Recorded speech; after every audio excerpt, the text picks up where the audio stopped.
Honorable, Honorable Justice Srimati Nishita Maitre, Professor Intu Banerjee, Professor Kushal Vibhute, Professor Ishita Mukhopadhyay, Professor Paula Banerjee, members of the faculty, students, it is a great pleasure for me to be here today. For those of you who are here,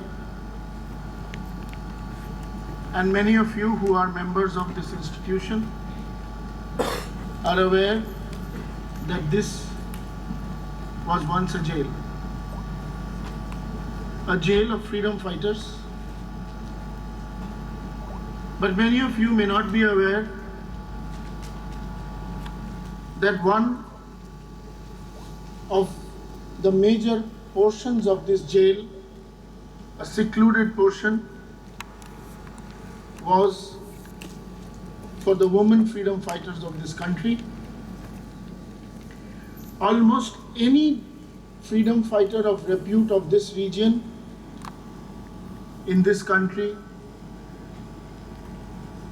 a woman, has spent some of our time in this Hijli detention camp.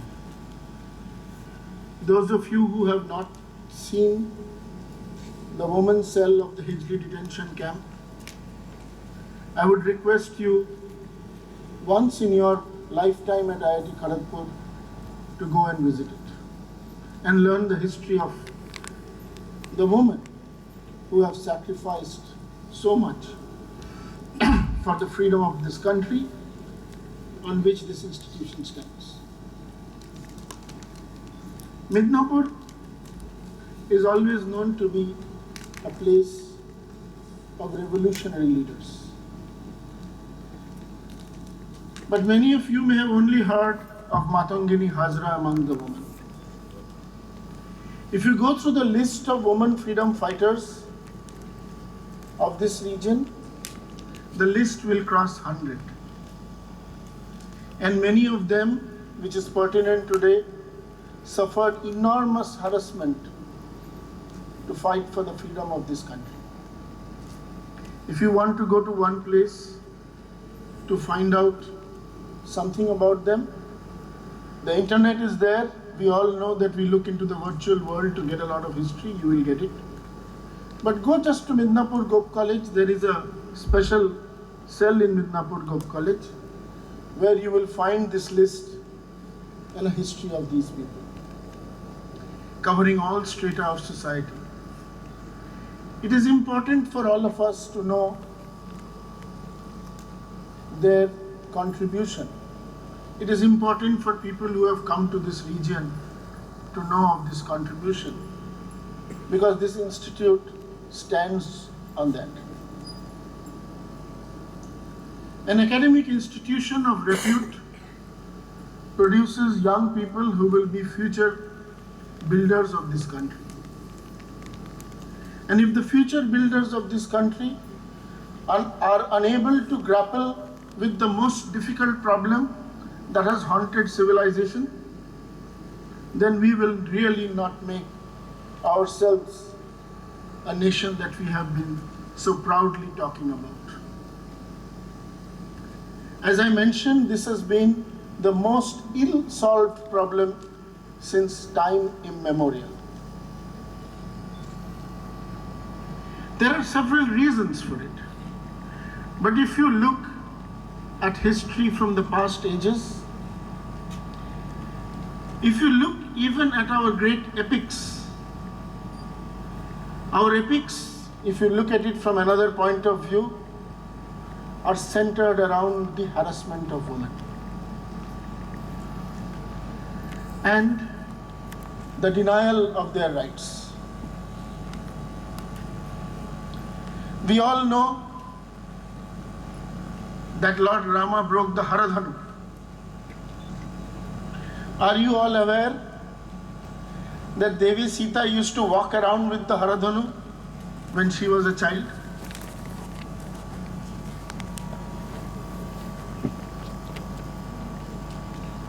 Her sorrow, is the centerpiece of that whole epic. Similarly, you see the Mahabharata, where the centerpiece of that epic is that one event, which all of you are aware of.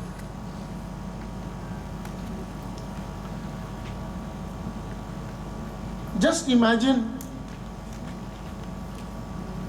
what would have happened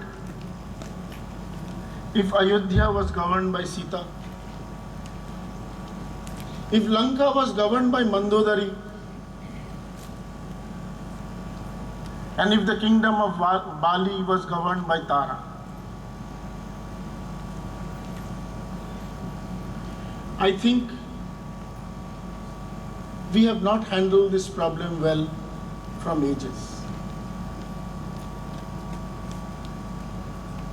Social justice is a problem that we have grappled with through rebellions and revolutions.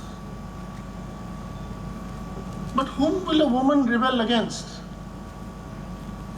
Their own husband? Their own children? Today, in a society that we have formed, is a society where we have moved from the power of the muscle, the power of the sword, to a society where we talk about intellectual power. Yet, we have not solved this problem well. Even our great leaders have not solved this problem well, and I'm speaking from my heart.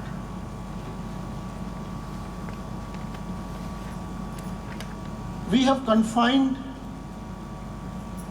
society in its attempt to give women a place in society, have confined them to the role of motherhood. And many of them have perfected it to the stage of divinity.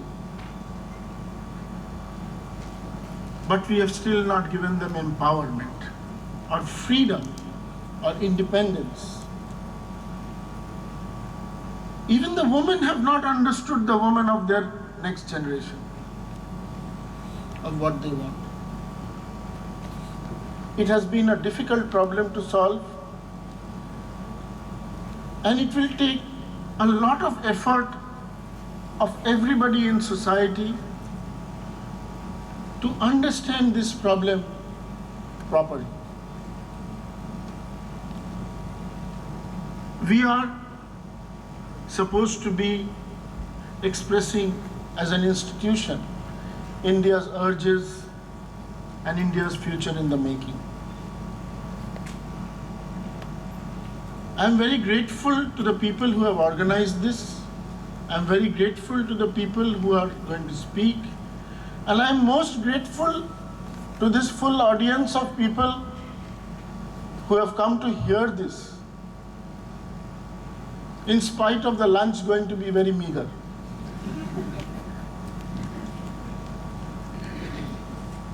I would request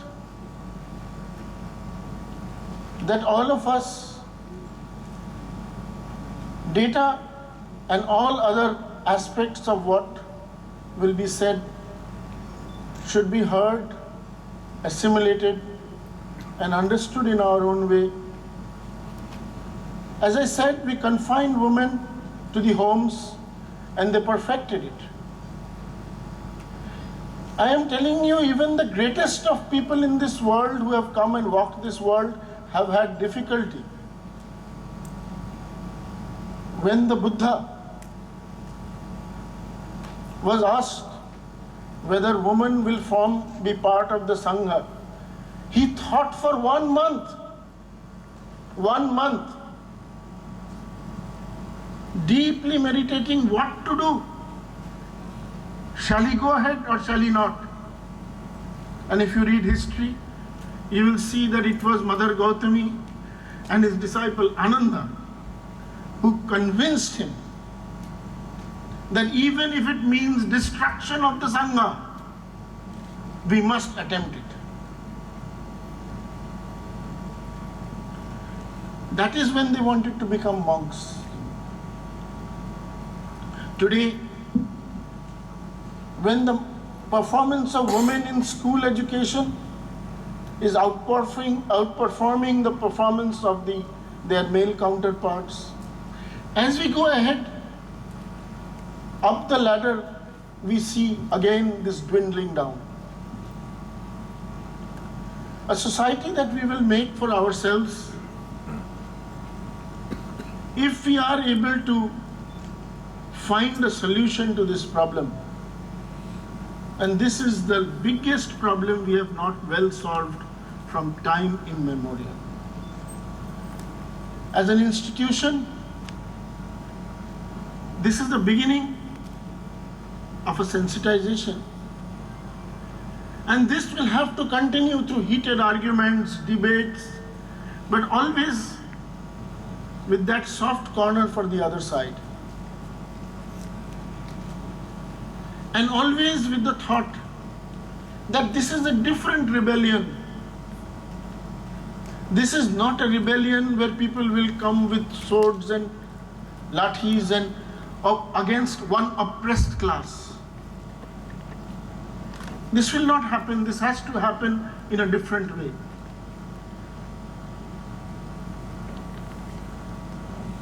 Professor Banerjee evoked on the concept of Shakti. While we are improving and trying to understand the rights of women better and better as we use science, technology, and all our understanding of knowledge, all our understanding of humanities and social sciences into this, and we are definitely coming out of the dark medieval ages where women were confined to their homes, except when they were forced to come out, when they had nothing but their own people to serve. If you read a lot of history,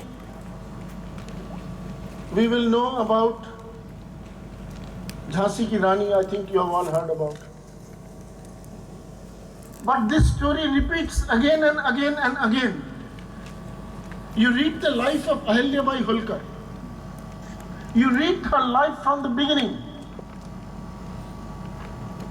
You read the life of Rani Rashmani from the beginning. Many of you are not aware, in this region itself, there was a kingdom called Bhurishrestha, where you could just go to the net and read the life of Rani Bhavashankari. There is a street in Calcutta called Rani Shankari Lane. You read the lives of these people when they were propelled to come up and demonstrate their capabilities. And we are trying to keep them behind the curtain for too long. Obviously, we have to find ways to ensure their protection. We have to find ways to ensure justice. This is just, a leaf. It is like a problem that we are trying to solve. As I was saying, Professor Banerjee talked about Shakti. We have lost, while we have gained in many things, we have lost the basic concept of our philosophy of consciousness and Shakti. It does not talk about woman being Shakti. Every person has both the Shiva and Shakti within him or her. You read it carefully, you will see that it does not talk about woman only being Shakti. That is just a form. Every individual human being. And the biology is not necessarily the biology of the mind. The biology of the body is not necessarily the biology of the mind. Nor is it the property of the soul. It is a great opportunity for us. I am grateful to Justice Mahatri and the distinguished speakers who have come here. I am happy that the students have come forward and the faculty and the staff to discuss this issue. This should not be a discuss and disperse because the government of India has asked us to do this. I know this is a burning question to all sides. All sides have their points of view. We are brought up culturally in a particular way. But this being a cauldron of place where people from all sections of the society, all parts of the country come and mix and share our views, if we do not do anything to change the world, it will be very difficult. And if we feel that we cannot change the world, then it will be worse. So let us work on this topic with the determination and the compassion it deserves. I really thank the organizers for having done this. As a person who currently chairs the highest executive seat of this institution, I assure you that I will not deter on my duties or on my judgment or on being fair for all sides. Professor Banerjee and her team know that I try my best, to the best of my abilities, to be completely fair on everything, at least specifically in this matter. Justice will take time. We are not a banana republic to deliver justice on the impressions of a single person. And that causes a lot of pain on all sides, both to the petitioner and the defender.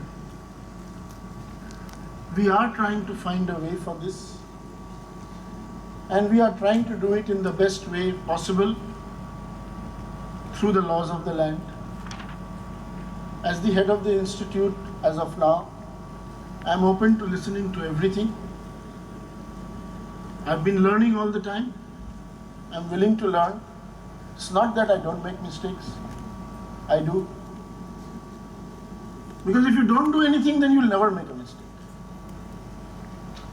But this is a topic where if you don't do anything, you will be making a mistake.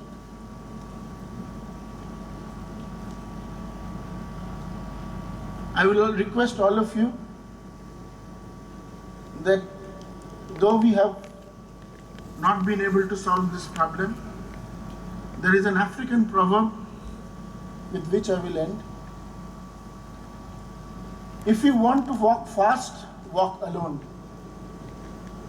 But if you want to walk far, walk together. I request that we all walk